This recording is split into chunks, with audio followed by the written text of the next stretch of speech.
పార్టీకి పట్టుకొమ్మలుగా ఉన్న నాయకులను అరెస్ట్ చేస్తున్నారన్నారు పెద్దిరెడ్డి. ఏపీలో దుర్మార్గపు పాలన చేస్తున్నారని మండిపడ్డారు. చంద్రబాబు, లోకేష్, పవన్ ఏ విధంగా ఇబ్బందులు పెడుతున్నారో చూస్తున్నామన్నారు.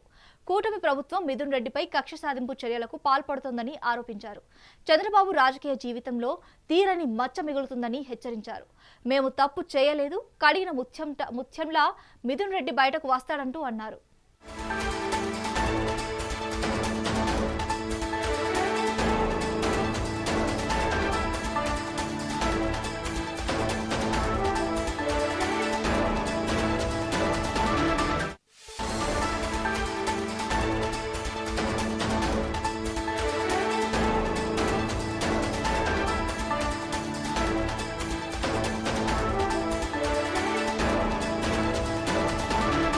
కేసులన్నీ పెట్టి వేధించడం జరుగుతోంది.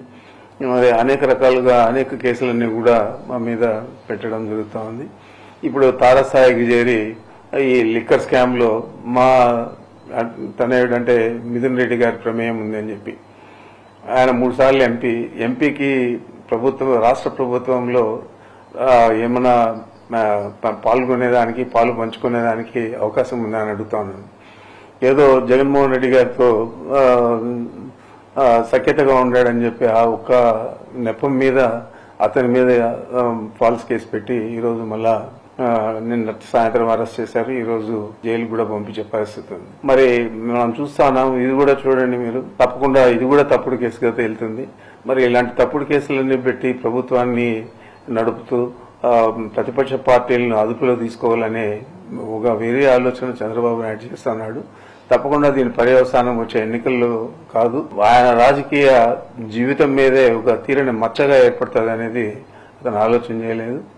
మరి ఎవరైనా రాజకీయాల్లో అంటే మంచి పేరుతో రిటైర్ అయ్యి బాగా పనిచేశాడని అనిపించుకోవాలి. ఆ విధంగా కాకుండా కక్షపూరితంగా విద్రోహ చర్యలకు ప్రభుత్వమే పాల్పడితే ప్రజలు ఎవరికి చెప్పుకోగలుగుతారని చెప్పి నేను అడుగుతున్నాను.